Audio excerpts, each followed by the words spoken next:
O. Henry, whose real name was William Sidney Porter, was always a lover of classic literature and began writing as a hobby.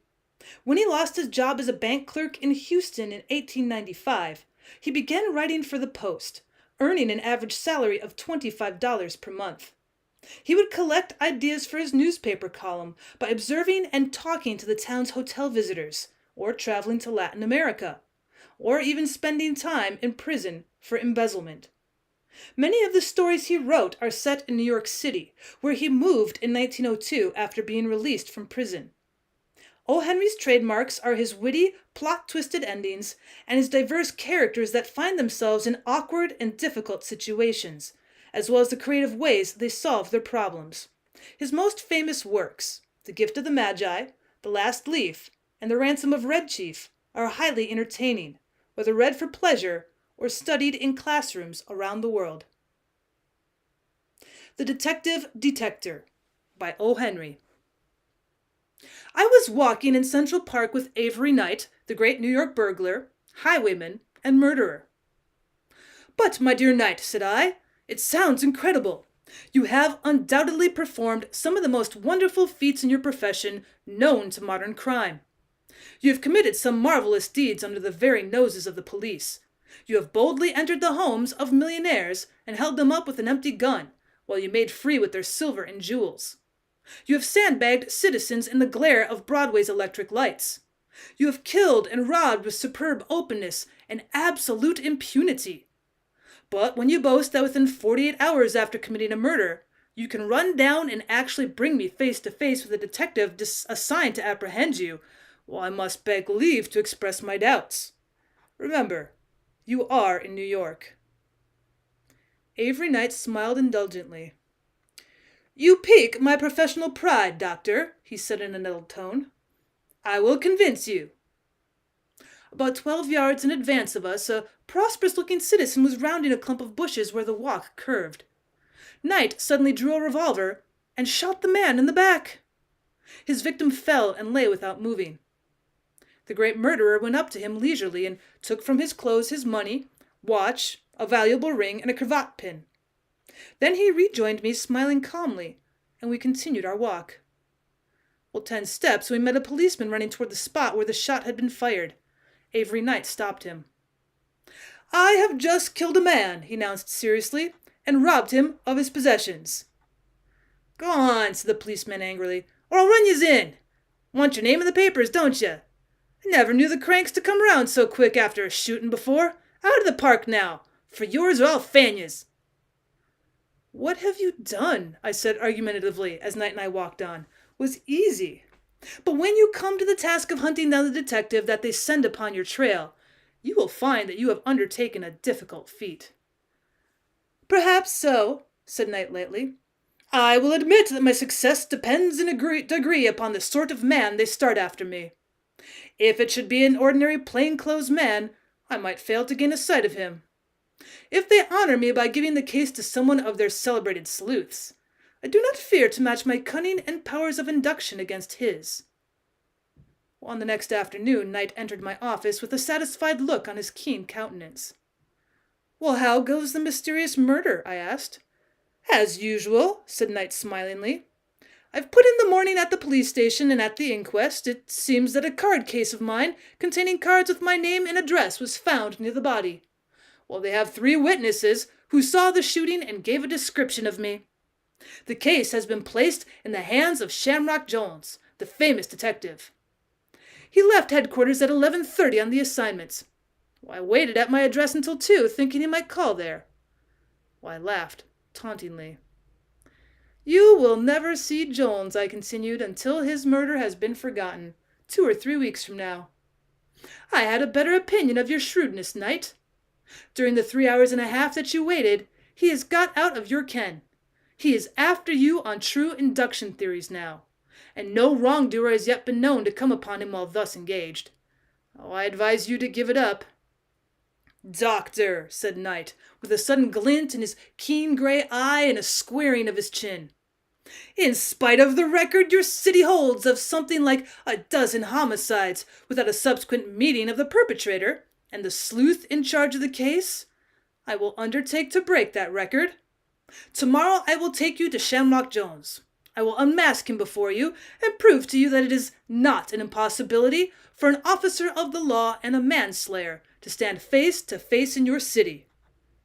"Well, do it," said I, "and you'll have the sincere thanks of the police department." Well, next day Knight called for me in a cab. "I've been on one or two false scents, Doctor," he admitted. "I know something of detectives' methods, and I've followed out a few of them, expecting to find Jones at the other end.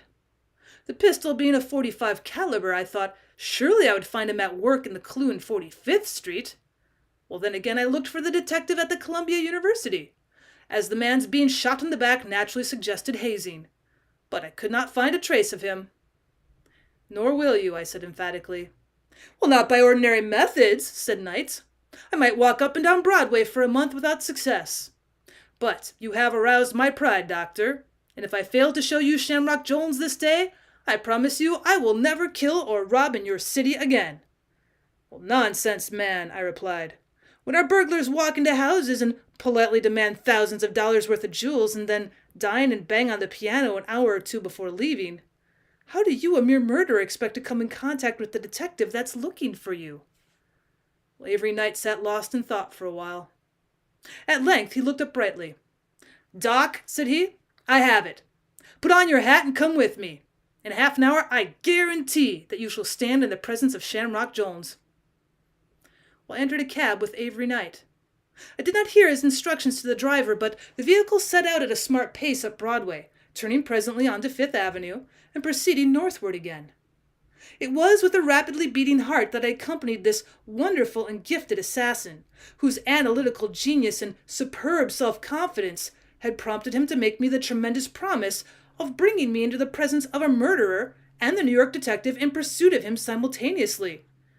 Even yet I could not believe it possible. "Are you sure that you're not being led into some trap?" I asked. "Suppose that your clue, whatever it is, should bring us only into the presence of the commissioner of the police and a couple of dozen cops." "My dear Doctor," said Knight a little stiffly, "I would remind you I'm no gambler." "I beg your pardon," said I, "but I do not think you'll find Jones." The cab stopped before one of the handsomest residences on the avenue. Walking up and down in front of the house was a man with long red whiskers, with a detective's badge showing on the lapel of his coat. Now and then the man would remove his whiskers to wipe his face, and then I'd recognize at once the well-known features of the great New York detective. Jones was keeping a sharp watch upon the doors and windows of the house. "Well, Doctor," said Knight, unable to repress a note of triumph in his voice, "have you seen?" "Well, it's wonderful. Wonderful." I could not help exclaiming as our cab started on its return trip. "But how did you do it? By what process of induction—" "Oh, my dear Doctor," interrupted the great murderer, "the inductive theory is what the detectives use. My process is more modern. I call it the saltatorial theory.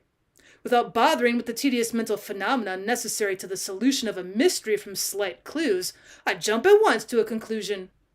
I will explain to you the method I employed in this case.